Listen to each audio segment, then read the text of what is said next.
Norman Ohler. Welcome to the Inquiring Mind podcast.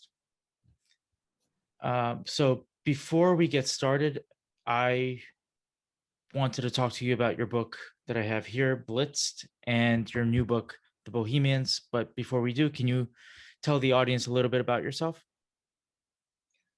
I'm a writer. I live in Berlin. I published 6 books, translated into 30 languages, and working on the 7th now. Great. That's a very brief overview that probably the shortest I've ever gotten. So that's good. Um, Obviously, I really enjoyed your book, Blitzed. And it was one of those books where when you read it, you go, I can't believe it wasn't written before. But that's a testament to you actually, looking it up and getting interested in it and writing about it. But how did you first decide to write this book? And so what's the story behind the book, really? Well, I was approached by a friend of mine who said that, a DJ actually from Berlin, who said that Nazis took a lot of drugs, which seemed crazy and unfounded and just a druggy idea in a way, because I'd never heard of it. But doing a bit of research online, I thought that maybe he's right. Maybe there's something interesting in it.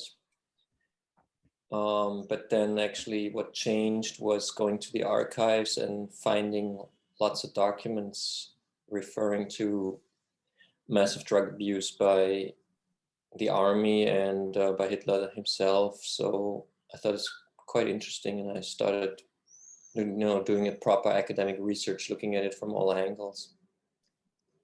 Right. And you're not a historian by training. So um, did that help you in approaching this book? Did you feel like you could tell a better story because of the fact that you're not, an academic type? So you wouldn't make the story boring. Did your fiction writing come in handy? I think so. I mean, you have to understand how research works, but you don't need to be a historian actually to understand how it works. So a little bit of academic training, I guess, which I had, what came in handy. But I think the book really is successful because it is written by a novelist with a novelistic style. So I try to combine academic research with a fluid writing style, which I think is the best combination for this type of book. Also, I had made experiences with drugs, so I kind of knew what I was talking about, and probably most historians don't have that range of experiences. And what was your experience with drugs prior? Did you study them, or was No, I it? just took them.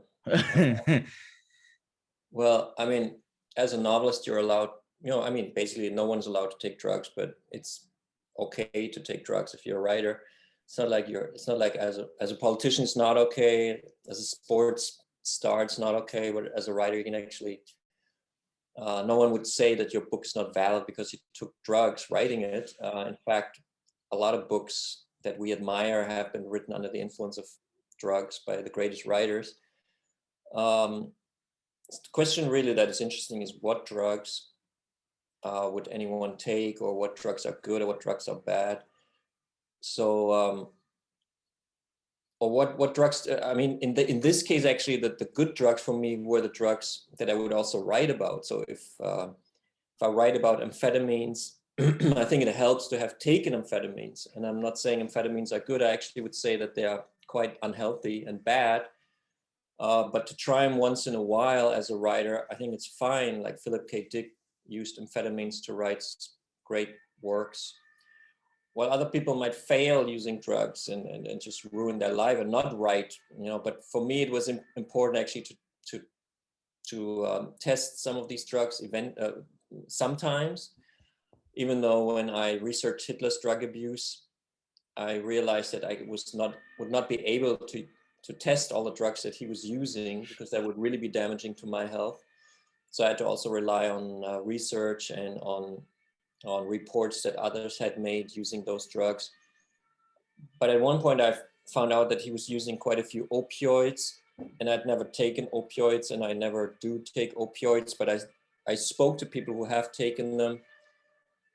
And by having taken other drugs like amphetamines or MDMA or LSD, I can somehow relate to the drug experience. So I can understand how someone might feel who uses opioids heavily like Hitler did. Out of pure curiosity, how does it enhance um, or maybe not enhance your writing on a day-to-day basis? Like if you just mentioned Philip K. Dick took amphetamines, did it enhance your writing experience? How was that process like? For example, on amphetamines, let's say you have an 8-hour time slot for writing. If you write sober, maybe you will be able to finish 2 pages. If you write on amphetamines, maybe you'll write 8 pages, but it's not guaranteed that those 8 pages are on the same quality level, qualities on the same standard, or so you have to actually double check it. You have to edit it sober. It's why Timothy Leary once said, if you write stoned, you have to edit sober. If you write sober, you should edit stoned. And I think it kind of makes sense. So the thing with amphetamines is you do more, but you feel quite good doing it. So you're not as critical while you do it. You think it's great because you feel great, but it's not necessarily great. So you have to be careful. So amphetamines would be good, I guess, for someone. I don't know. I mean, writing is very subtle. It's a subtle process, and amphetamines kill that subtleness, that subtlety. That's why I wouldn't use amphetamines every day, because it would, it would not be good for my writing. I don't know how it was with Philip K. Dick. Apparently, he took it every day. Every person is different, so every person has to find out whether drugs are good or bad for him or herself. For me, in general, amphetamines are too unhealthy, so I usually don't take them. But I took them maybe 3 times while I was writing Blitz, just to understand that manic rush in the brain and what happens. And so I think it was beneficial for me. Not for my body, but for the book, it was good. For the readers, it was good that I took drugs once in a while. I would imagine so. Why was For the readers, basically. Yeah. What surprised me the most in your book and your research is how popular crystal meth was in Germany. I think before the war and then during the war. I think you give I think it's I can't remember where it is in your book, but there's an advertisement for chocolate with induced with crystal meth. Why was it so popular? Did people not know the health repercussions of taking crystal meth? And why was Well, it so popular into going into the Second World War? well, I think firstly we have to understand that the anti-crystal meth propaganda waged by the war on drugs might be exaggerated. We have to understand also that, and I'm not saying crystal meth is healthy, but I think it might be exaggerated because the war on drugs uses a lot of unrealistic claims against drugs. So we have to actually check how unhealthy is crystal meth. Crystal meth has certainly a problem because it's fabricated in illegal labs across the world, and no one controls these labs.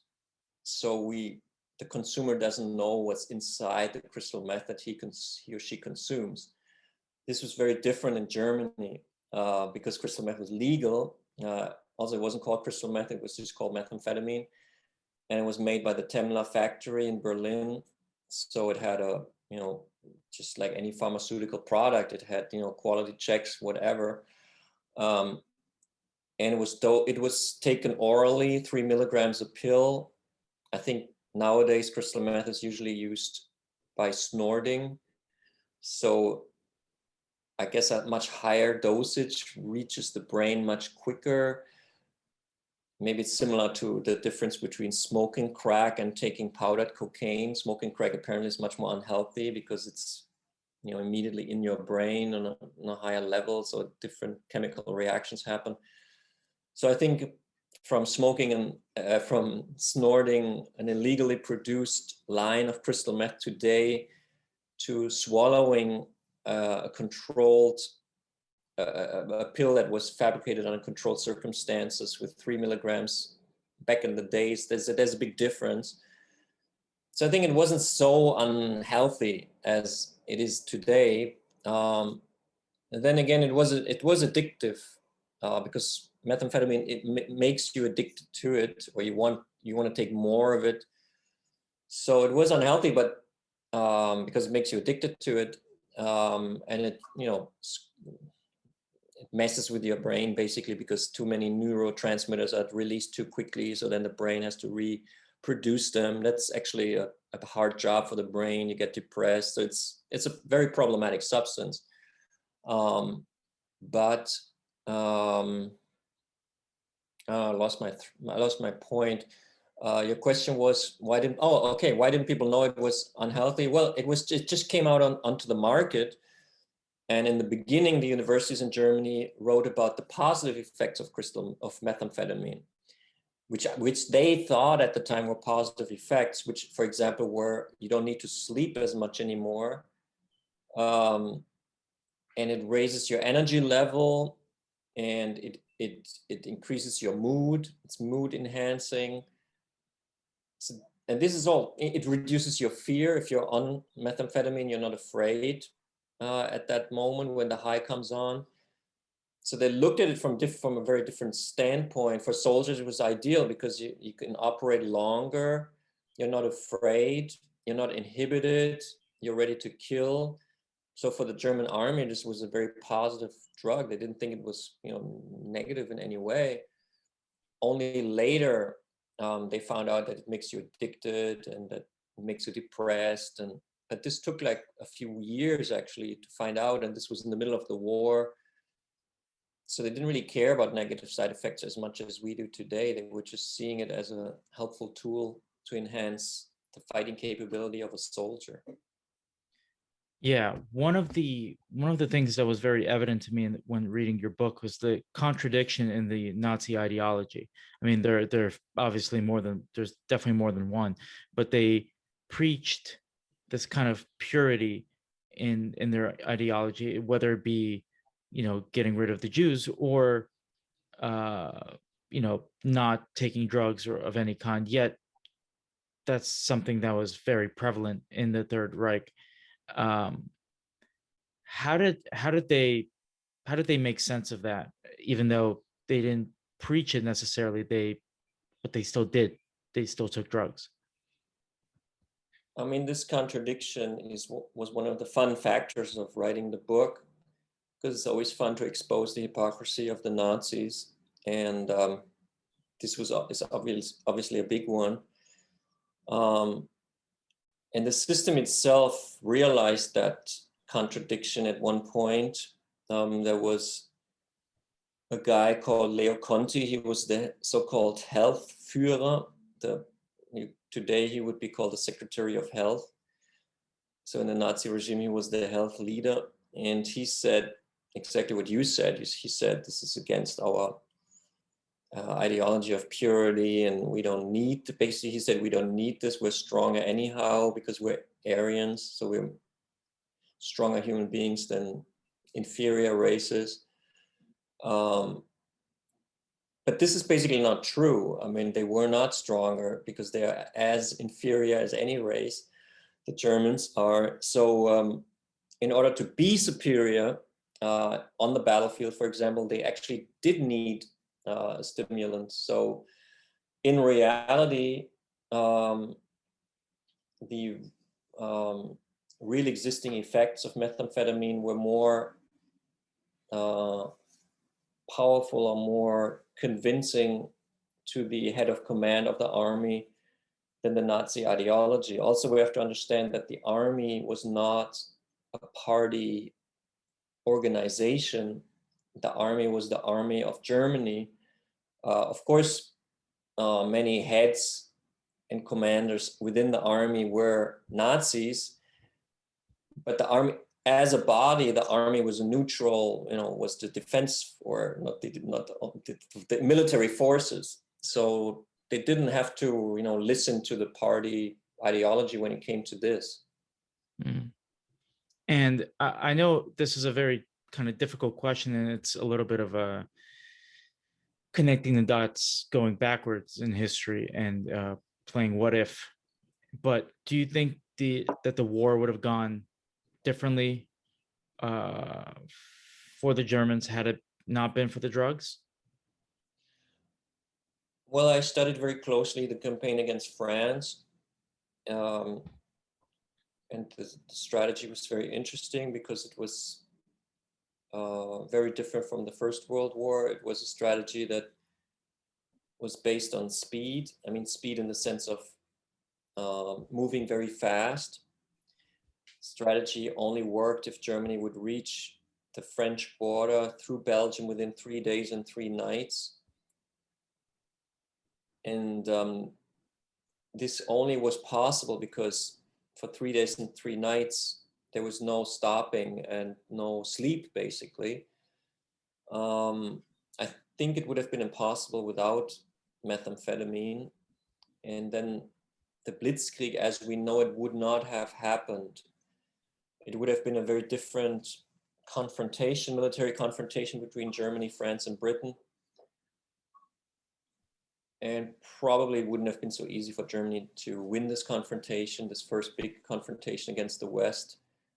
And of course, this would have completely altered the ongoings of the war, but war is such a complex, this war was so complex that it's very hard to say would the war have been shorter or longer.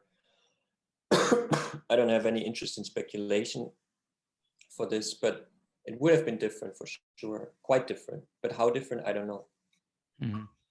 I think Germany would have lost in the end because they were just not able to win, because economically and militarily if Hitler wouldn't have attacked the Soviet Union, there's so many ifs, if he wouldn't have attacked the Soviet Union, maybe they could have won a limited war just within Europe, the continent of Europe.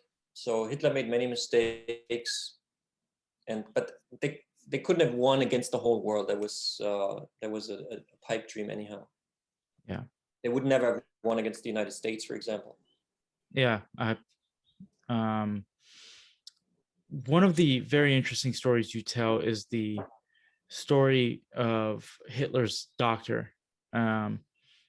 Would you mind sharing his story? So the impact he had on Hitler, the odd experiments he kind of ran on Hitler without Hitler really understanding that this was all kind of poisoning him at the end.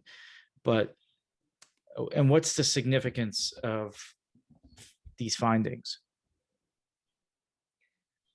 It's a very complex topic, and I dedicate like over 100 pages in the book to it. But to summarize it briefly is to state that to look at this personal physician, Theodor Morell is his name, gives you a very good picture of what was actually going on in the inner circle of the Nazi regime, because he was very close to Hitler from 36 to 45. For 9 years, he was basically the closest person to Hitler there was, meeting with him every day and actually injecting him almost every day. Morell believed in giving injections more than giving pills or whatever. So it's kind of interesting to see what was in those injections. And I studied the papers of Morell that are stored in the Federal Archives of Germany, and saw that from 1936 to 41, he was mostly focused on vitamins. He was a believer in vitamins. He was actually one of the first doctors in the world that understood that vitamins are important for the body. So he gave Hitler very powerful vitamin shots. And they actually worked. I mean, Hitler was not ill at all during those first 5 years. But then he did contract the Russian flu in the campaign against the Soviet Union, and for the first time received an opioid to get him out of the bed and into the briefing room.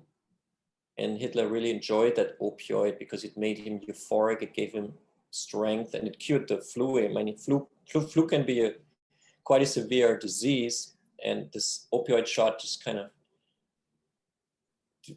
the flu just vanished within minutes, and he could go up and go to the meeting room and continue to be the dictator and make decisive calls for how the campaign would go. So he, from that moment on, demanded stronger medications than vitamins. So it's actually not that Morell, in a way, poisoned him, but that Hitler decided on those strong medications, and Morell complied, or he didn't say no to Hitler's demands because he was afraid that Hitler wouldn't like him anymore. So they became a very odd couple, very odd friendship. Became dependent on each other basically, and there are phases when Morell would give him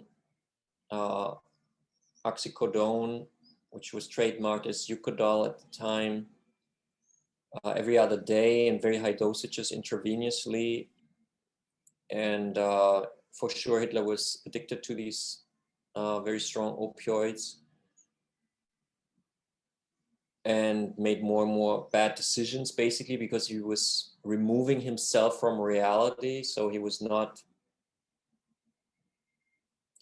rationally deciding on military moves after 43. He was basically living in a fantasy world, and that had disastrous consequences for the German war effort. So that whole Morell Hitler story is quite fascinating and interesting, actually. Mm. And what happened to the Morell after the war? He was fired by Hitler a few days before Hitler committed suicide, and because he didn't have drugs anymore in the bunker, so he became useless. And he flew to Bavaria. He had a small research lab in Bavaria where he tried to research penicillin, which was also a new drug at the time. And he was found in May 1945, mid-May, I think May 17th, by a woman called Tanya Long, which was a reporter for the New York Times. She was, roaming Bavaria on the hunting crazy Nazi stories, and she actually found Morell. She wrote a story about him in the New York Times, and after that story appeared, US military police got also interested in him and arrested him. And then he was interrogated for about 2 years by US military intelligence.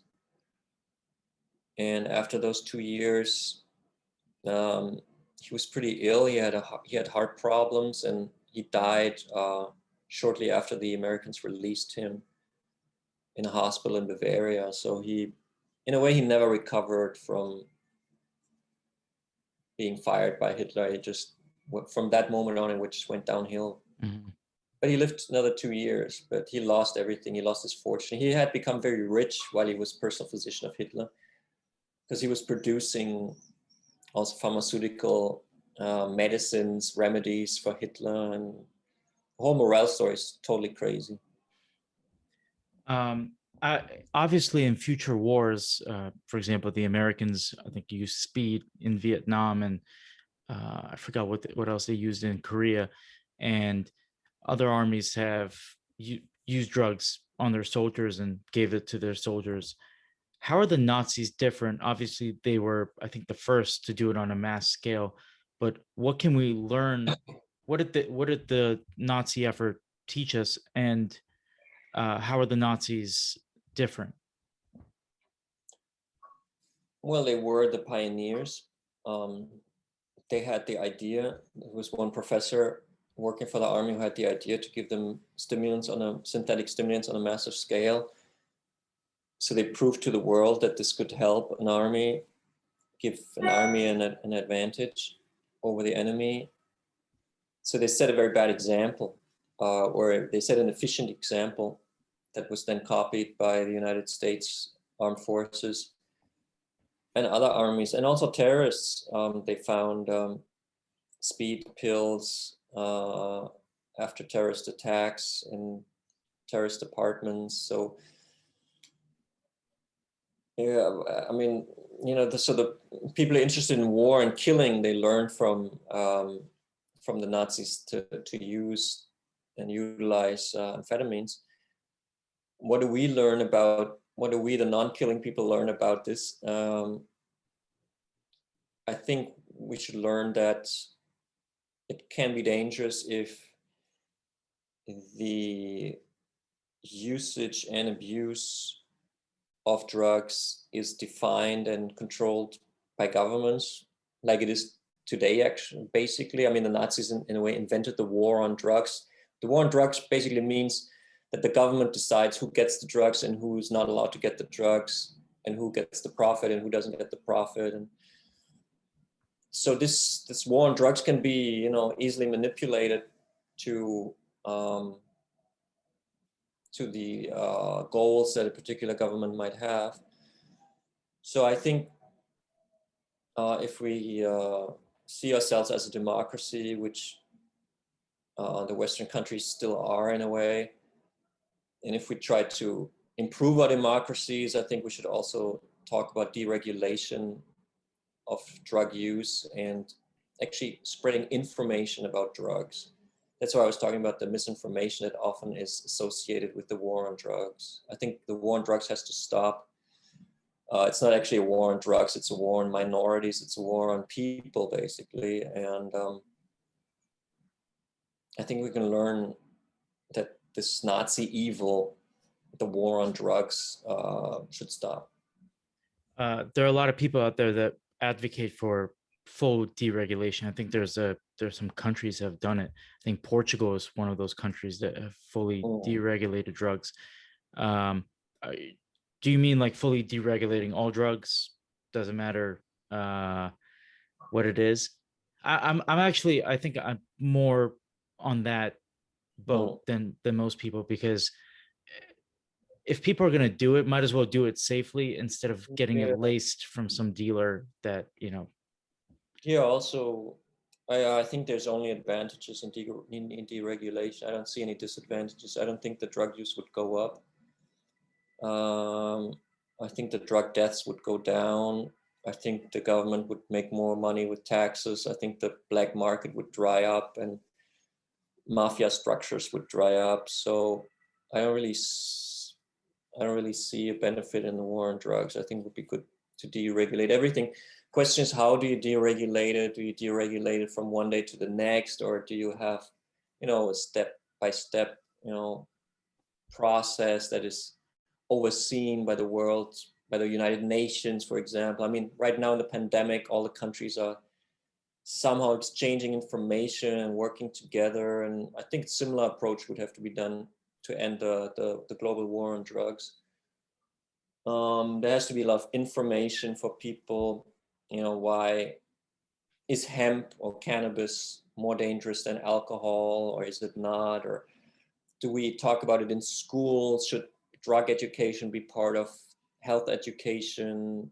So this is a very big job that societies would have to do in a responsible manner, but the goal should be the deregulation. But that would be really kind of a revolution, global revolution. Also, the prisons are full with people who took drugs or who sold drugs. Obviously, these people would have to be released, or at least, their sentences should be looked at. So it would really change. It would really change the world, and I hope that this will happen. Yeah, is the situation in Germany's Huh? is the situation similar in Germany than it is in the United States?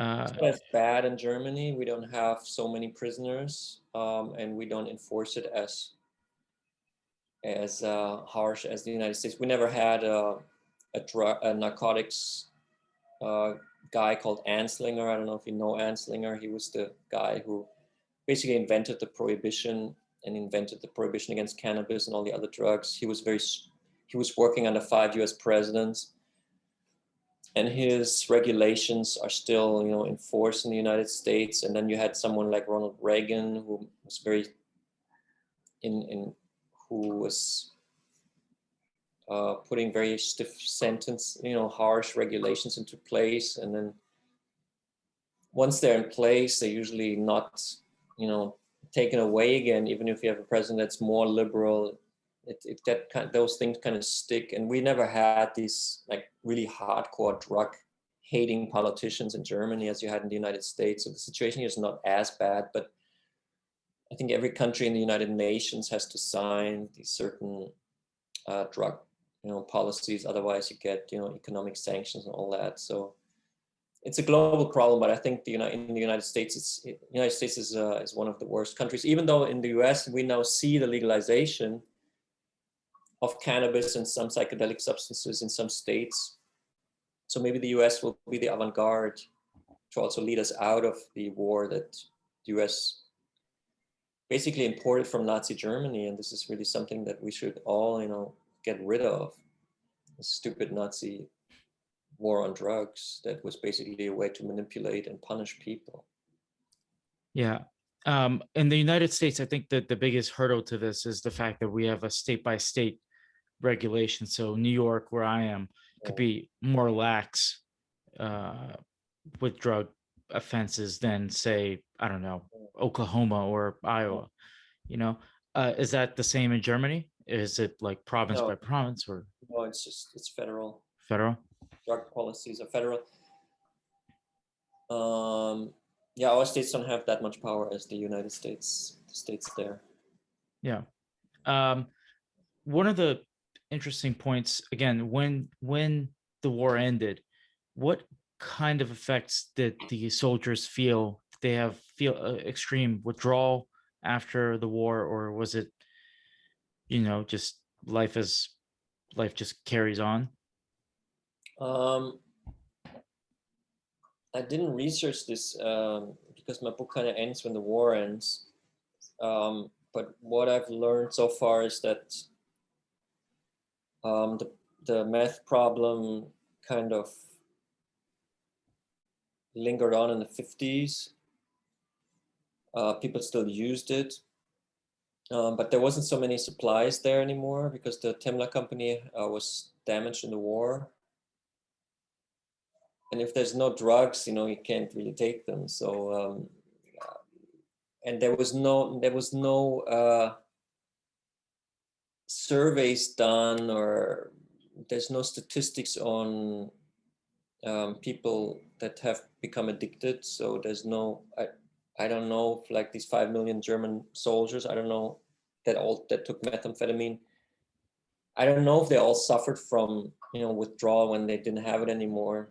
I hear personal stories from people, yeah, we still took it, or my parents gave me this, like I had a partner once and her mother would receive it for breakfast when she had an exam from her parents because they just thought it's normal. Because also Pervitin was not, if you took Pervitin, which was the brand name in Nazi Germany, it wasn't like, snorting a line of crystal meth. It was just, taking an aspirin or you take a Pervitin. So it wasn't stigmatized. So also in the 50s, it wasn't stigmatized a big deal. So if it was around, people still used it. I think that ended basically in the 60s when other drugs became popular, like cannabis or LSD. And then crystal meth at one point came back, 10 years ago or something like that. Yeah, and obviously you go in detail in your book about Nazi experimentation of drugs on prisoners in concentration camps. And obviously a lot of people know about the many horrors of the concentration camps, but what about what were some experiments conducted on prisoners to test out drugs and their effects?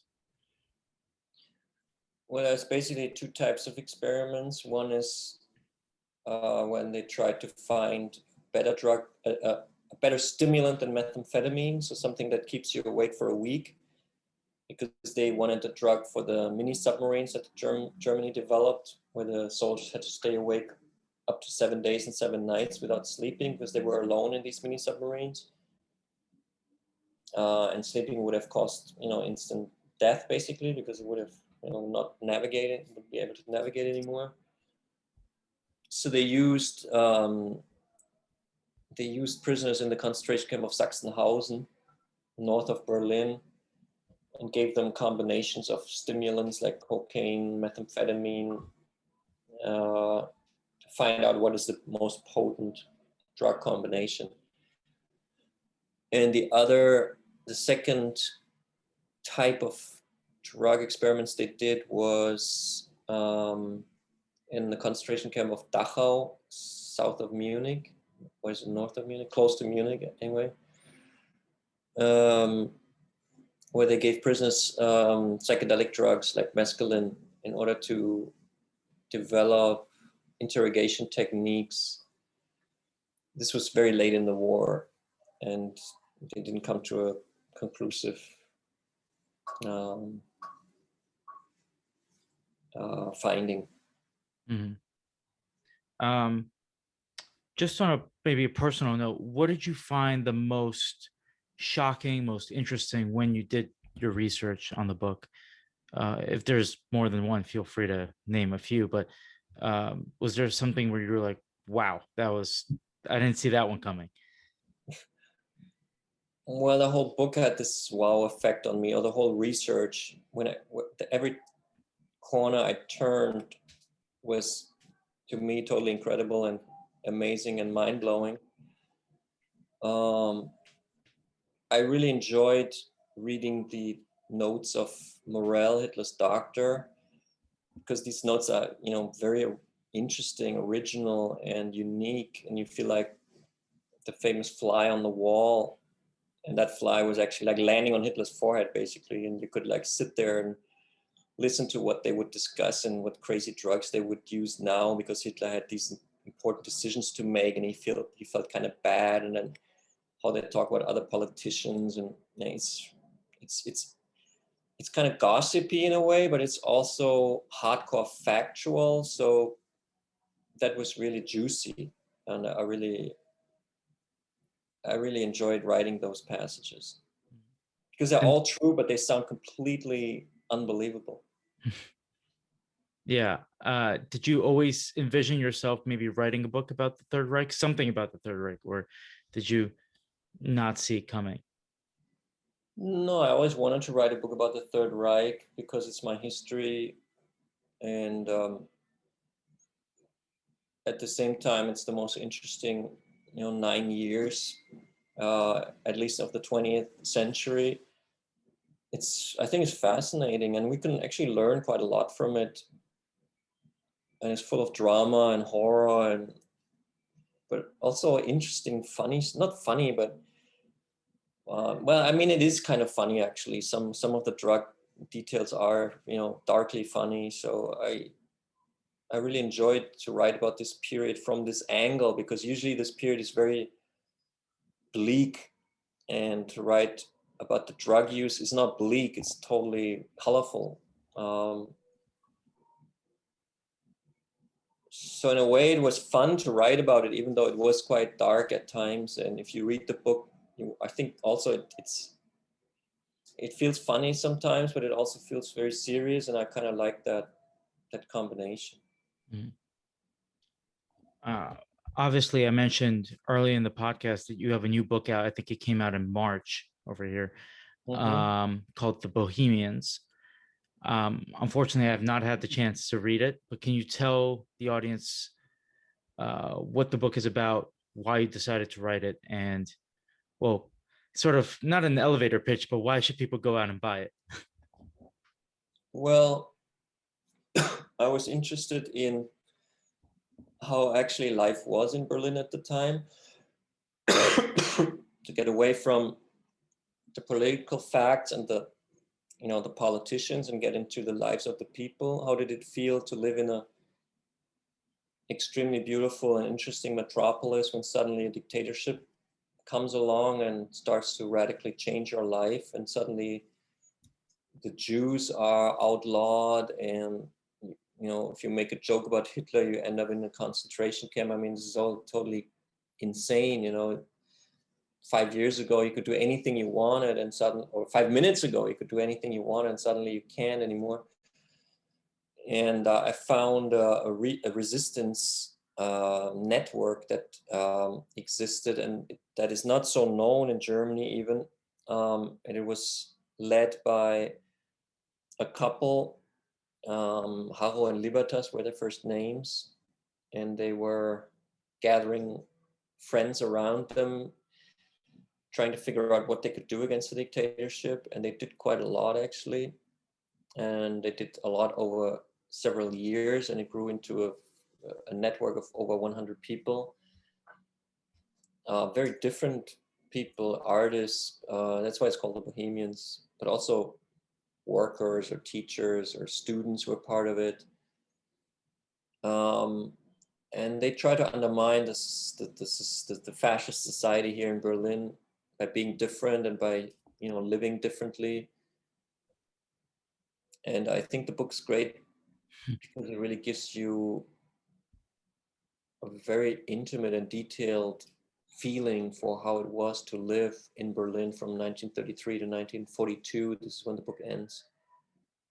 So I can actually recommend you to read it. um, and how did you come across this research, this movement? I'm sorry. Uh, was there another DJ friend that told you about it? No, I was sitting in an archive in Munich researching for Blitz when I found a letter from Haro to his father. And the letter was so interesting, even though Haro had nothing to do with drugs, but he was working for Goering, who had a lot to do with drugs. That's why I came across Haro, but it was a coincidence. But he talked to his father in this letter about resistance, and that he thought everything he had done was right, that he was ready to, bear the consequences for his dangerous life. And I'm always interested in dangerous, lives, or in resistance, or in, going against the grain. So I started to research more about him, and the more I learned about Haro and his wife, the more fascinated I was with the story, and then it just shaped itself into the next book. Hmm. And you mentioned that you have another book on the way. Can you disclose any information as to what the book is going to be about? It's kind of a continuation of Blitz, so it actually starts in 45 and talks about that second half of the 40s and the first half of the 50s. And it examines how exactly the United States adopted the Nazi drug policies and what that actually meant for the victorious system of the United States. How did they actually change because they got in touch with Nazi ideology? How that ties into racism in America? How did that shape the drug policy in America, and the effects on the American soul, basically. Okay. Um, so I ask, in the interest of time, I ask all my guests at the end of the podcast 2 questions. Feel free to answer them in any order you see fit. The first one is, if you have any, what gives you hope for the future? It could be as general or as vague as you like. And the second question is, what are 5 books on any topic, fiction, nonfiction, that you would recommend to people? What gives me hope are my 2 kids, because they are much more intelligent than the public discourse we're experiencing right now in the pandemic. So I think with their intelligence, I have a certain hope that the future will not be bleak, but will, maybe be surprising, and maybe be more democratic or opening or interesting than we might imagine right now. The 5 books I recommend are Gravity's Rainbow by Thomas Pynchon, The Bohemians by Norman Ohler,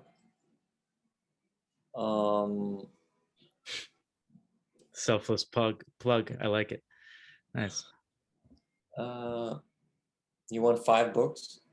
Uh, as many as you want. They don't have to be your favorite books. They could be just Oh, books you read. would just recommend people. No, I think people should read Moby Dick by Herman Melville. And I think everyone should read like a classical Russian novel by Tolstoy. Maybe Anna Karenina. And then for good measure, maybe an African book by Chinua Achebe, like Okay, Things Fall Apart. great. Yeah. I appreciate you taking the time to speak with me today. Um, I highly recommend this book. I look forward to your next book, and I look forward to reading your current book, which is The Bohemians. So, Norman Ohler, thank you very much. Thank you. Have a good day. You too.